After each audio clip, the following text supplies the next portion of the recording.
tarde, gente. Boa tarde, bom dia, boa noite, depende da hora, né? Seguinte, essa é a nossa segunda aula sobre esse assunto, ideologia política, nesse caso, socialismo. E, obviamente, essa aula ela vai entrar em contraponto à ideia da aula passada, que era liberalismo, no qual a gente usou as ideias do Adam Smith para defender o liberalismo. Assim como o Adam Smith não foi o único a defender o liberalismo, ou criar o liberalismo, a ideia do liberalismo, o Marx também, que vai ser o cara que a gente vai usar agora para defender o socialismo, não foi o cara que inventou o socialismo, não é o pai do comunismo, né? Algumas pessoas associam ele a isso, mas o Marx talvez seja o cara que mais tem relevância sobre esse assunto, mas também não foi o único que falou sobre isso. Mas a gente vai usar ele por conta da sua importância e relevância para o pensamento filosófico, econômico, social, político e etc. E sociológico. Uma outra coisa que eu quero que vocês entendam aqui é que essa aula vai ser meio que uma introdução sobre o pensamento marxista. A gente vai falar mais dele em aulas futuras, né, mais algumas teorias, né? A gente vai tentar elaborar melhor as ideias marxistas. E uma outra coisa que eu quero que vocês entendam é que o objetivo dessa aula é a gente compreender o pensamento marxista, e aqui o socialismo, e tentar pensar de uma forma neutra, científica, né, sociológica, porque eu percebo, e talvez vocês também, a gente está vivendo a gente está num período meio que conturbado da história, onde a gente demonizou algumas ideologias e idealizou outras, ou seja, a gente meio que associa o socialismo, ou o comunismo, ou o marxismo como algo ruim, mal e que não deve ser discutido ou pensado. Algumas pessoas associam o comunismo ao nazismo e etc.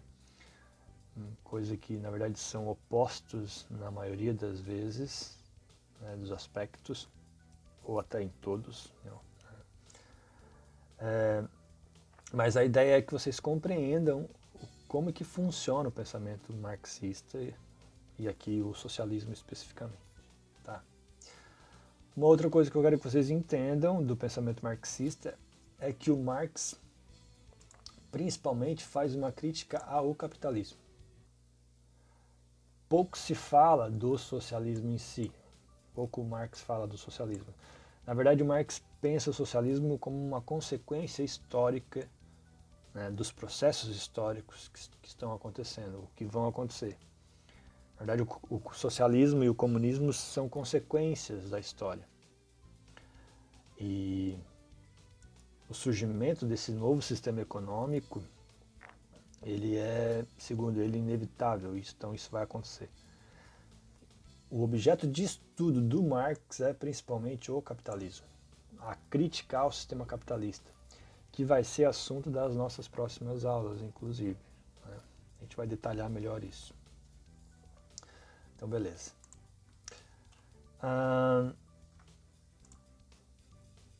Marxismo. O que significa isso e o que eu quero que vocês entendam dessa fala, dessa citação aqui? Sistema que critica radicalmente o capitalismo e proclama a emancipação da humanidade numa sociedade sem classes e igualitária. Aqui você poderia definir e caracterizar o socialismo aqui nessa citação. O socialismo também critica o capitalismo e proclama uma sociedade igualitária, etc. Mas uma coisa que eu quero que vocês entendam dessa desse pensamento aqui, desse termo marxismo, é que o próprio Marx não era marxista. Na verdade, ele achava que se denominar marxista ou, sei lá, qualquer outra teoria, é meio que é limitador, no sentido de que as ideias não ficam no tempo, elas vão mudar, né? E ele não queria essa pecha, né? Esse título de pensar. Porque assim, ó, o Marx, na verdade, nada mais fez do que fazer uma análise científica, histórica da sociedade, né? Ele não estava querendo implantar um pensamento, na verdade ele só estava analisando a realidade. Então, o que ele quer dizer quando ele fala que ele não era marxista? É porque assim, ó, você não tem como ser... eu sou newtoniano. Então, se eu sou newtoniano, eu só acredito na teoria do Isaac Newton lá da física. Mais tarde vai vir o Einstein, né?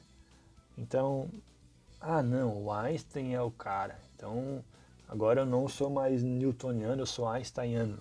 Não sei se essa palavra existe. O que eu quero dizer é que essa forma de pensar, de categorizar as coisas, ela é limitadora. Quer dizer que de tempos em tempos uma ideologia serve e a outra não. Então, assim, o próprio Marx não era marxista porque ele achava que isso era uma forma de simplificar as suas ideias, né? Então, beleza? Deu para entender o que ele quer dizer com isso, né? Vamos lá. A outra coisa que eu queria que vocês entendessem aqui do pensamento marxista, e que eu acho importante e relevante a gente salientar, é que, como eu tinha falado, a gente meio que demonizou o marxismo como se fosse uma coisa ruim e tal, e atribui o Marx a uma pessoa má, imoral, de má índole, etc. Só que o que importa pra gente, e pra história, e pro pensamento acadêmico, não é a moralidade do indivíduo Marx, né? Porque as pessoas falam que ele abandonou a família, que ele era uma pessoa imoral e etc. Beleza, mas isso não exclui a sua contribuição científica e teórica em relação ao capitalismo. Não é porque ele é uma pessoa má, né? Não sei se isso se configura como, não sei se eu posso dizer isso, né? Mas não é porque ele é uma pessoa imoral que eu vou ignorar a sua contribuição histórica, científica, né? Sociológica, filosófica para o mundo. Ou seja, vamos imaginar que o Einstein, por exemplo, o Einstein, o cara que modificou a física, né? Por exemplo, ele criou a teoria da relatividade, o Einstein, né? Que mudou toda a nossa compreensão sobre como é que funciona o espaço-tempo, a gravidade, etc. O Einstein também não era uma pessoa ilibada, moralmente correta, tinha seus desvios morais, mas não é por conta disso que você vai ignorar a contribuição do Einstein para a física. Não é por conta dos desvios morais do Marx que você vai ignorar a sua crítica ao capitalismo e toda a sua obra, que é bastante extensa, inclusive, que a gente vai tentar resumir ela. Beleza? É isso que eu quero que vocês entendam, tá? Como diz a Gabriela Prioli, menos paixão e mais razão, né? Ou seja, vamos tentar pensar de forma racional, beleza? Vamos para o próximo slide. O Marx vai dizer que a história do mundo e das sociedades e tal é a história da luta de classes. O que ele quer dizer com isso? E o que é uma classe? Eu vou ler aqui e daí eu vou tentar explicar. As pessoas se alinham em grupos, certo? Isso desde sempre, né? As pessoas, se você concorda com uma ideia, você vai se alinhar com as mesmas pessoas que concordam com essa ideia e assim sucessivamente. Então, assim, se alinham em grupos com os que compartilham de seus interesses sociais e econômicos, né, contra aqueles que entram em conflito com os interesses sociais e econômicos. Ou seja, se tem um determinado grupo que tem interesses sociais e econômicos em comum, eles se juntam, se alinham e vão entrar em conflito com aquelas outras pessoas que também se alinharam, né, que tinham os mesmos interesses sociais e econômicos. Então, assim, são interesses antagônicos. Então aí já começa a luta de classes. O status econômico de cada grupo é definido por sua relação, com a propriedade e os meios de produção. Eu vou voltar aqui depois, tá? Propriedade privada e meios de produção. Os meios de produção é o jeito que a gente produz riqueza. Tá? A gente vai falar mais disso lá pra frente, tá? Então, assim, deixa eu melhorar aqui um negocinho. Aqui ele já começa a dividir as duas classes. Então, assim, o proletário possui poucas propriedades ou negócios. A burguesia, ou classe dominante, possui a maioria das propriedades ou negócios. A burguesia, na verdade, é a que detém os meios de produção na nossa sociedade, na capitalista, né? Então, assim, ó, quando os meios de produção mudam, por exemplo, do agrícola para o industrial, há revoluções e guerras. A gente já falou disso, né?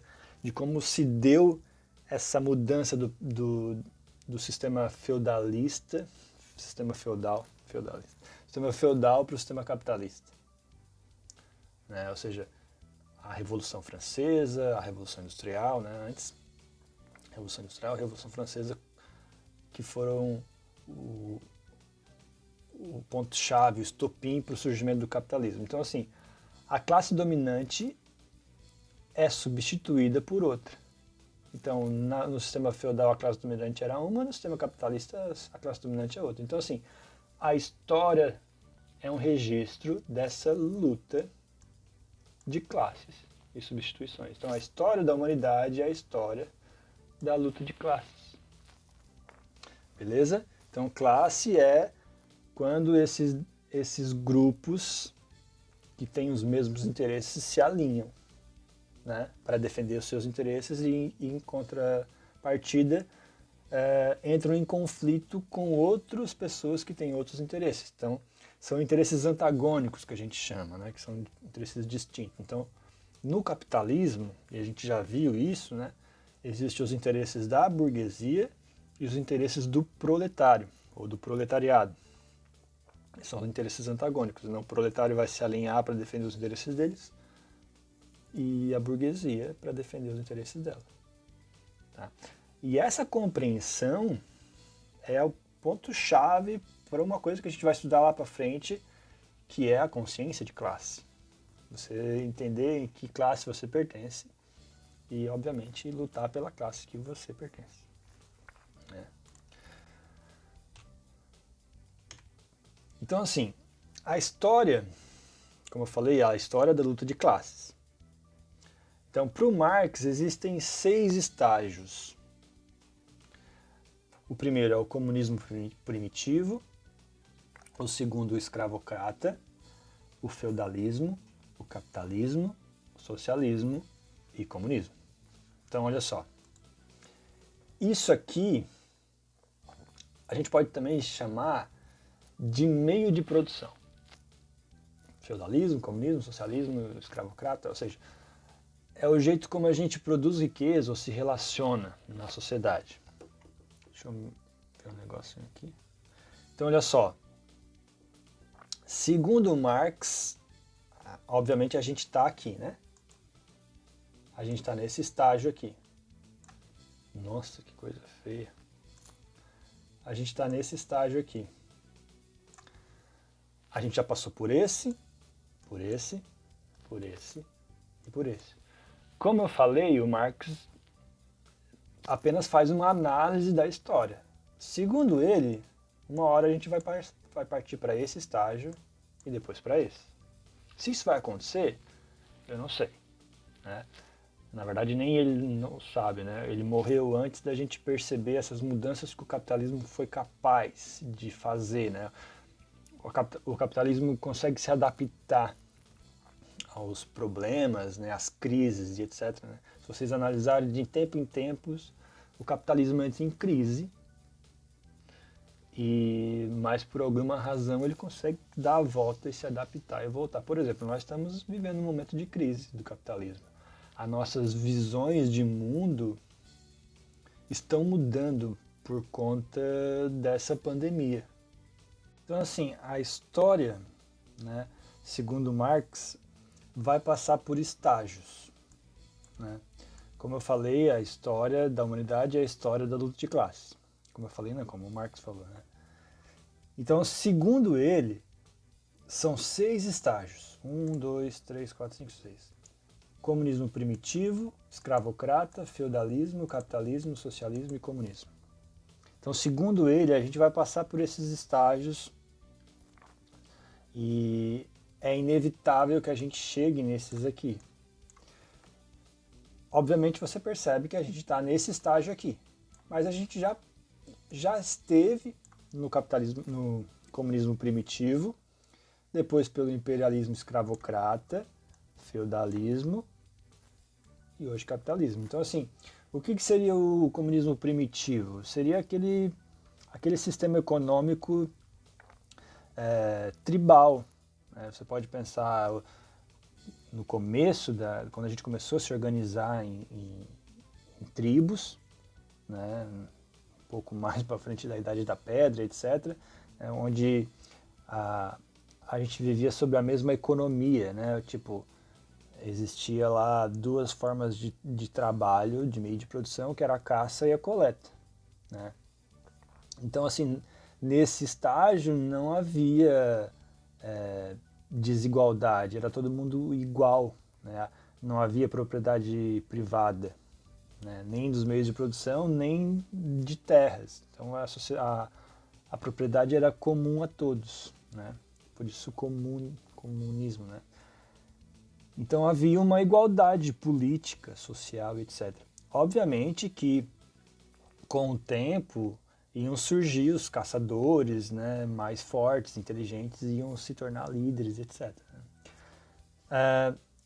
A gente também já passou pelo imperialismo escravocrata, onde o modo de produção, principalmente, é o modo de produção escravista ou escravocrata, que foi, inclusive, a gente já falou disso lá na primeira série, quando a gente fala sobre a sociedade, sobre a sociologia do trabalho, em que o modo de produção muda de acordo com o tempo, né? Então, nesse sistema aqui, a sociedade se dividia em os aristocratas, os donos das terras e os escravos. Né? Os escravos eram colocados como produto e eram vendidos, né? Como mercadoria, melhor dizendo. Na Idade Média, o sistema é o feudal, né? O feudalismo. E nesse sistema também se caracteriza pela divisão de os donos das terras, os senhores feudais, e os servos, ou vassalos, né, que usavam a terra em troca. Na verdade, eles estavam presos à terra, né? Ou seja, se eu sou um vassalo, eu estou usando a terra de um senhor feudal ou de um rei. E em troca disso, em troca desse empréstimo, né, dessa terra que ele me doou, entre aspas, eu retribuo ou contribuo com impostos e etc. Ou parte daquilo que eu produzi vai para o senhor feudal, ou seja, eu não sou tratado como uma mercadoria, mas eu ainda estou preso à terra, né? E hoje a gente está no sistema capitalista, né, que se configura, obviamente, pela divisão de classes, que a gente já tinha falado, que é a burguesia e o proletariado, né? A burguesia, nesse caso, é os donos dos meios de produção, das fábricas e etc., né? E por conta disso eles obtêm o poder político, né, e social e começam a explorar aqueles que não têm a propriedade privada dos meios de produção, né? Que é o proletário. A própria palavra prole vem da ideia de... A própria palavra proletário vem da palavra prole, né? Ou seja, o proletário não tem nada a mais do que a sua prole, seu filho, né? E o que ele tem a oferecer é a sua força de trabalho, né? Então o capitalismo se configura dessa forma, da exploração da força de trabalho dos que nada têm, né, em benefício daqueles que têm a propriedade privada. Então a sociedade se divide em burguesia e proletário, ou proletariado. O burguês detém os meios de produção ou modos de produção, e os proletários não detêm isso. O que eles têm que fazer? Vender a sua força de trabalho em troca de um salário. Tá? E segundo Marx, todo problema de desigualdade, etc., principalmente, né, está nessa exploração do trabalho que é feita pelo burguês, pelos donos dos meios de produção, né? Então, segundo o Marx, o capitalismo vai entrar em colapso, né? Porque o capitalismo gera, segundo ele, contradições, né? Ao mesmo tempo que ele facilita e avança tecnologicamente falando, ele vai gerar alguns problemas que talvez que não tenham solução.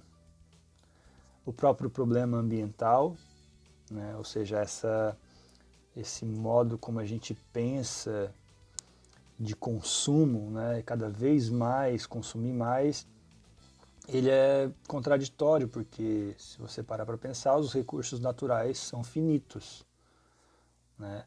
E a lógica capitalista de consumo e riqueza é infinita. Então, assim, a gente, para vocês pararem para pensar, a gente já pensa em mudar de planeta, né?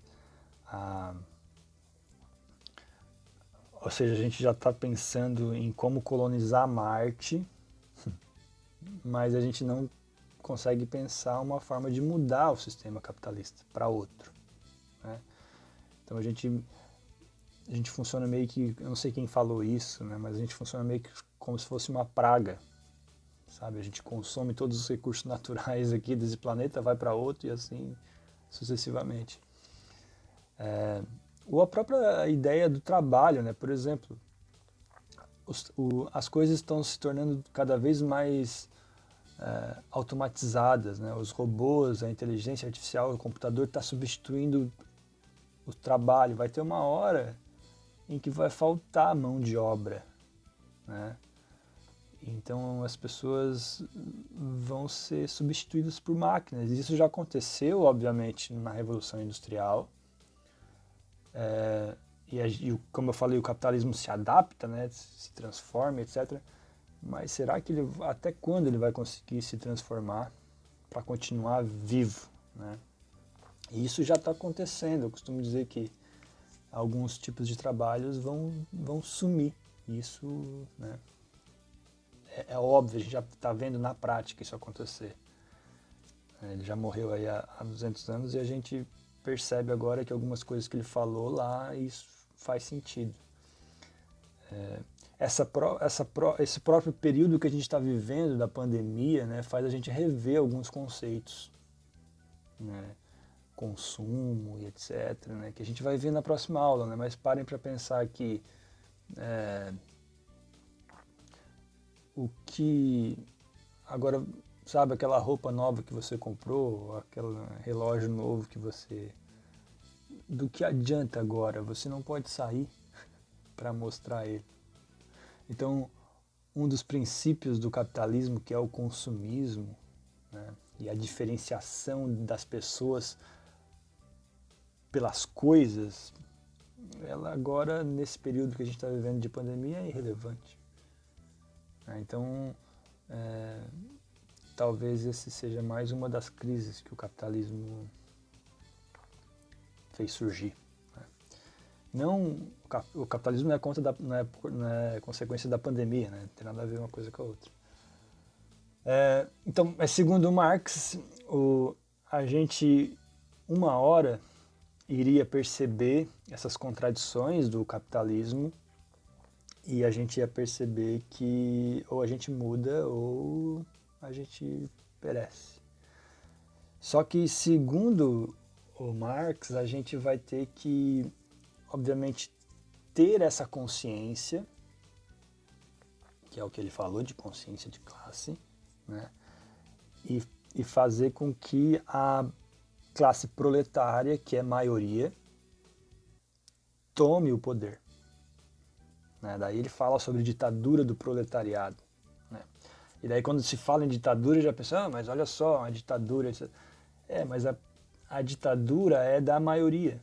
Então não é uma ditadura. Porque quando surge uma ditadura, nazismo, o próprio comunismo, etc., né, que surgiram na União Soviética ou na China, né, e vocês vão entender que a China não é comunista, não nesses aspectos que a gente está falando aqui. Porque assim, ó, quando a gente fala de ditadura do proletário, do proletariado, que é o que o Marx propõe para se alcançar o socialismo, ele está querendo dizer que quem deveria mandar na sociedade é a classe proletária, que é a maioria. Numa ditadura comum, como o nazismo eu tinha falado, a ditadura é de uma minoria, de uma certa elite, né? Então, por isso que ditadura é visto como uma coisa ruim, porque é de uma classe específica, de uma minoria, etc., que detém poder sobre as outras. A ditadura do proletariado seria uma ditadura da maioria. Então, segundo ele, né, não é unânime esse pensamento, mas é dessa forma que a gente alcançaria o comunismo. Então, assim, no primeiro estágio, no primeiro momento, o socialismo, então, seria o caminho para a gente alcançar o comunismo. Então, no socialismo, a gente estaria sob influência de um Estado forte, soberano e etc., e às vezes ditatorial, né? Que iria impor essa igualdade perante os indivíduos. Então, não existiria propriedade privada, seria todas do Estado, não existiria empresas privadas que deteriam o meio de produção e etc. Seriam todas do Estado. E o Estado queria administrar isso, oferecendo de forma igual para todos. Então, seria um Estado forte, grande, inchado, que comandaria e distribuiria a riqueza para todos, tentando fazer com que dessa forma haja igualdade, certo? E obviamente que esse vai gerar problemas, né? Obviamente, porque as liberdades vão ser cerceadas e tal. Mas segundo Marx, isso seria necessário para a gente alcançar o comunismo. O comunismo seria o último estágio da história. Ou seja, aí a história acabava, né? Ou seja, o mundo se uniria para um bem comum. Ou seja, a gente acostumaria a viver dessa forma. Ou seja, não se tem exatamente quanto tempo a gente precisaria viver no socialismo para alcançar o comunismo. Alguns teóricos dizem 30, 40 anos. Né? Ou seja, no último estágio, a gente entenderia que essa era a única forma de se viver, ou seja, sem gerar desigualdade. Então, não haveria mais propriedades, o mundo seria um só, não haveria divisões de países e etc. E a gente perceberia que, na verdade, não precisaria mais haver concorrência entre países. Então, se não há concorrências, não há guerra, não há conflito, e essas coisas se tornariam coisas do passado. E por isso que daí a história acabaria. Beleza, gente? Eu acho que a aula ficou grande demais. Eu vou me encerrar por aqui. Espero que tenha ficado claro. Se você tiver alguma dúvida, entre em contato comigo no WhatsApp, na plataforma. É isso aí. Bons estudos. Falou!